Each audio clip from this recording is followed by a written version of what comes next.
I'd like to begin with a reading from the Gospel of Matthew.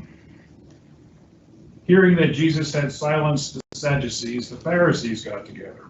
One of them, an expert in the law, tested them with this question: "Teacher, which is the greatest commandment in the law?"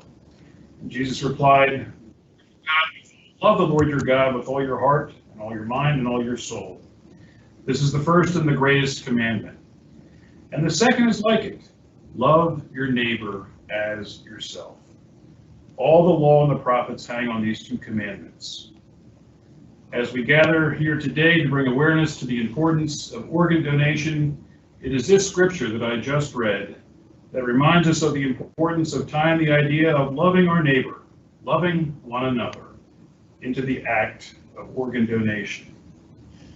Pope Francis described the act of organ donation as a, quote, "testimony of our love for our neighbor," end quote, when he met with the Transplantation Committee for the Council of Europe, who were gathered in Rome in October 9th, 2014. The Pontiff's comments came on the same day as the Catholic Church in England and in Wales agreed to join the, quote, "Flesh and Blood," end quote, campaign as a national associate. The Flesh and Blood campaign in England is the first national partnership of its kind between the NHS, that's the National Health Service, and the UK churches, aiming to encourage church congregations to see blood and organ donation as a part of the community participation. It is as a testimony of our love for our neighbor that we gather today for this flag raising.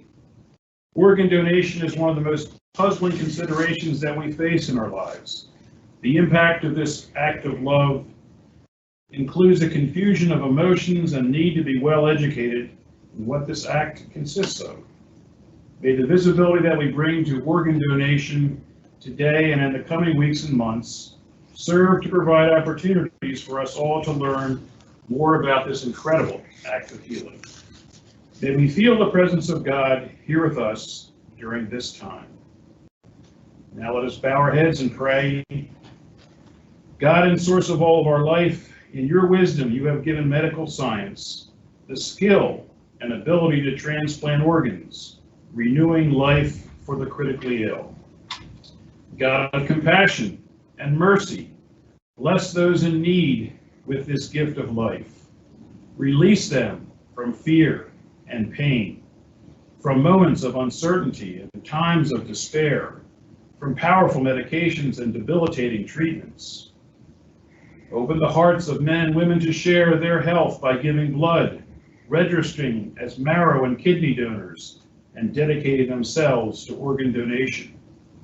Open too the hearts of families facing the death of a loved one, so that in the shadow of grief they find the strength to give the gift of life. May they find meaning, understanding, and comfort in their time of loss. God of healing, many wait in the shadow of disease, in the shadow of pain and suffering, in the shadow of mortality. May their wait end soon with a healthy organ, a successful transplant, and a speedy recovery.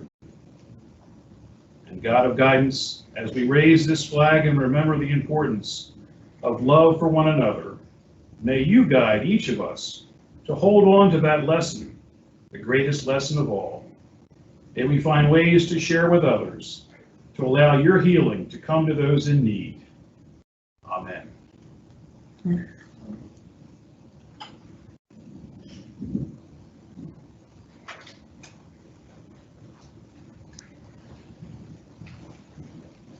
Thank you, Rob. Next, we'd like to welcome Elaine Rosner. She is a Gift of Life Hospital Services Coordinator for our hospital, and she'll be sharing with us an overview of Gift of Life and the HAP Challenge. Hello.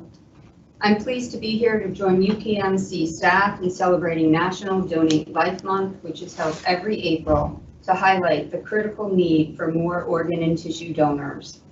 Gift of Life Donor Program is this region's nonprofit organ and tissue transplant network serving the eastern half of Pennsylvania, southern New Jersey, and the state of Delaware. Last year, we coordinated 619 organ donors resulting in 1,619 life-saving organs transplanted. Today, more than 5,000 people in our region and over 107,000 people nationally are waiting for a life-saving organ transplant. So we need more people to say yes to organ and tissue donation. And we believe that our most powerful and effective weapon in the fight to save more lives is education about the myths and misconceptions surrounding organ and tissue donation. HAP is the Hospital and Health System Association of Pennsylvania, and they have partnered with the PA Department of Health and the two organ procurement organizations serving Pennsylvania, Gift of Life Donor Program and the Center for Organ Recovery and Education, for the 2021 Donate Life Pennsylvania Hospital Challenge. The challenge encourages hospitals to increase organ donation awareness and donor designations within their hospital and community. Along with education, we believe that the commitment of our healthcare partners to work with us to increase donation is paramount to saving lives. There are hundreds of people involved in each and every donation and transplantation case, and I would like to acknowledge and thank UPMC leadership, the Organ and Tissue Donation Council, ICU, OR, and all of the hospital staff. If you are not an organ and tissue donor, we hope you will be inspired by the end of this program. Just one donor can save up to 8 lives through organ donation and heal up to 70 others through the gifts of tissue, cornea, and bone donation. It's as easy as going online at Gift of Life's website and signing up today. It takes only 30 seconds to register and save a life.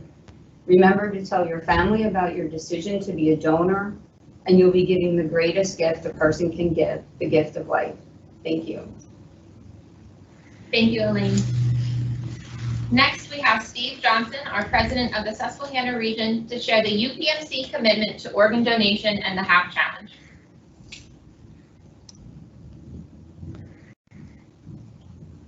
Thank you very much, Heidi. It's terrific to be here on an occasion that is a bit of a transition for us. We're transitioning from essentially a preoccupation during this past year to a worldwide pandemic into one that's focused more on living and life and putting the pandemic candidly in our rearview mirror. While we're making great progress here in the U.S. and in Pennsylvania in particular, there's still a lot of work to do, so we can't forget that responsibility. It's nice to begin to think about other parts of our duties and other parts of our commitments as healthcare providers. And the one we're celebrating here today is the commitment of serving those who are in need of transplants. Now, my role as the president of the North Central Pennsylvania UPMC region is one that gives me the opportunity to interface with lots of different providers and lots of different regional and rural community members. In particular, as we celebrate each year this Gift of Life program, and typically the HAP Challenge, we do so both as individual hospitals and as a region. Now, I would note, as Elaine pointed out a few moments ago, while we're in the process of participating in a HAP Challenge for 2021, that challenge was suspended last year because of the COVID pandemic. We participated in that for many years, both regionally and as individual hospitals, and typically score, it is a scoring system, if you will, at the very highest levels of recognition. So we have a long tradition here in this region of being strong proponents of and participants in the HAP Challenge. But just because the HAP program was suspended last year and COVID has preoccupied our thinking, it does not mean that this particular need has in any way subsided. As you've heard numbers already quoted, Heidi noted that there's over 107,000 people on the waiting list who need some form of an organ transplant. That's enough to fill the entire stadium at Penn State, the entire Beaver Stadium. Over 8,000 of those are just from Pennsylvania alone. On average, patients are on the waiting list for 5 to 7 years, and we add nationally about 140 to that waiting list every single day. And 17 die every day on that waiting list. In Pennsylvania alone, one citizen dies every 18 hours waiting for a transplant. The need for organ transplants, unfortunately, continues to rise faster than the number of donors. Now, there's good news in this picture as well. Heidi noted that over 39,000 transplants did in fact occur last year. 1 million people have received some form of a tissue transplant to enhance their own quality of life. Elaine noted that one organ and tissue donor can save up to 8 lives and save more than 75 people. That's true advance of medicine at its very best. To further help address this need, UPMC established its own transplant program back in 1981 and has performed more than 20,000 organ transplant procedures, including liver, kidney, pancreas, single and double lung, heart, and more in the ensuing years. We're home to some of the world's foremost transplant experts and have a long history of developing new anti-rejection therapies and medications. More recently, UPMC transplant team members have pioneered the Living Donor Program. Now, the way that works is that a healthy person who has 2 kidneys can give one of those to a recipient. In the case of liver, a healthy donor can actually give a piece of their liver that regenerates both in the recipient and the donor. The advantages of these kinds of living donor procedures is that it eliminates that waiting time, that 5 to 7 year high risk waiting time. There's a quicker recovery. There are improved long-term results. In brief, it saves more lives and opens a host of additional options not previously available. Here in North Central Pennsylvania, our UPMC liver transplant evaluation clinic opened in Williamsport in 2018 and is led by Dr. Puneet Basi. He's both a hepatologist and a gastroenterologist, and he, along with his administrative partner, Shannon Gutschall, and their team of physicians and physician assistants have operated this program very, very successfully. When an initial patient evaluation is completed, Dr. Basi and his team coordinate directly with Dr. Swatha Ganesh. He's the medical director of the UPMC Living Donor Program in Pittsburgh, and they coordinate directly then the next steps for those particular patients. Dr. Ganesh personally visits Williamsport monthly and is available for his own telemedicine consults in between those visits as well. We also operate under the direction of Dr. Sam Stia. He's the medical director of the UPMC Susquehanna Nephrology Program. Together, the UPMC provider family is making extraordinary progress. Let me close with a couple of well-deserved thank yous. First, a special thanks to Dr. Ganesh, Basi, and Stia, and all of their colleagues. They are the embodiment of life-changing medicine. Also, local Living Donor, Gift of Life, and HAP Challenge volunteer coordinators, Heidi Weeder, who's here today, her colleague, Carolyn Trotman, they're both ICU nurses, and Corinne McLaughlin from our strategic planning team. In addition, a very special thanks to our donor families from across the region, from the Gift of Life team, from our Regional Organ and Tissue Donation Council, from the HAP Challenge team, and from all members of the UPMC Advanced Transplant Program.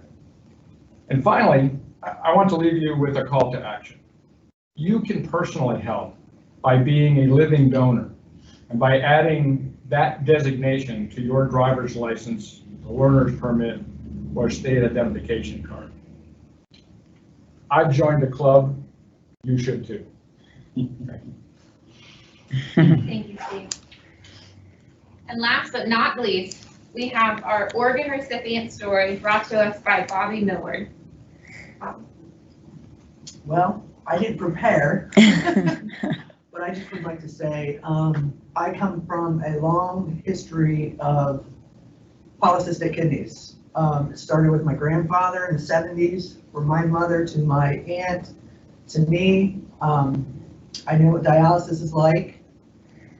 It's rough, it's hard, and without donors, you're kind of stuck on a machine to keep you alive. I think I'm cry. It's okay.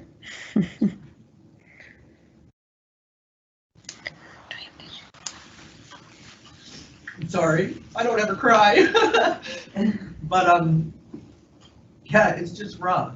Without donors, and I was lucky, I was very lucky to get a donor. Thank you. For 2 years, I waited. I had several people try to give me a kidney, and for one reason or another, they weren't able to, but you know what to say now.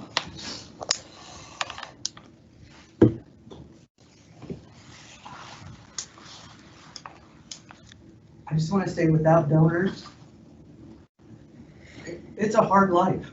It is a hard life to need a kidney, a liver, a lung, anything that people need. Without volunteers to help, it's rough. It's hard. It's hard to be the person that needs the, I don't want to sound like a body part, but that's basically what you need. What was it like when you got the call? When I got the call, I was the happiest person in the world. I didn't know what to expect, what to do. They just said, how long will you get here? How long does it take you to get here? And I'm like, I'm on my way now. And without my husband was my dialysis partner. So he was there with me, the dialysis team, Dr. Stia. I love that man. He's great. His whole staff is great. They, you know, Michelle was my, one of Dr. Stia's employees was my, she taught me how to do dialysis at home. So, I mean, it lets you have a little more freedom, but still, it's not enough. You can't have a normal life when you need a transplant. You try as much as you can, but it's rough. I know what to say.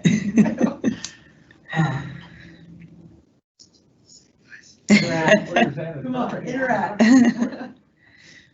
Where did you receive your transplant? Pittsburgh. Yes. When was that? I just got a transplant September of 2020, during the pandemic. Yeah. So we didn't shut things down, we kept things going. Yep, everything kept going. Mhm. Oh, well, we thank you for sharing your story. And Thank you for I'm sharing sorry your for story. crying. oh my gosh. I'm sorry. Mm-mm. Yeah, I'm not a We welcome crier. tears. Mhm. But yeah, getting the transplant was, you know, I had a normal life. I could, you know, I'm back to work full time. I can go climb a mountain if I want to go climb a mountain. Mhm. Before I could never do that because I didn't have the energy to Mhm. go climb a mountain. Mhm. So once you get that transplant, it's like, it's on. And Mhm. if you don't put your life back together, I don't want to say that's on you. Yeah. Mhm. Truly a second chance. Yes, it is. Mhm. It's a second chance. Mhm. This is what it's all about. We really Yeah. appreciate you sharing. Mhm. Thank you. Sorry, I'm putting this back on. Thank you, Bobby, for sharing your story and your journey with us. Okay, can we just cut and do this over? As we conclude, I would ask you to join me in taking a moment of silence to recognize both our donors and their families for the truly priceless gift that they have given.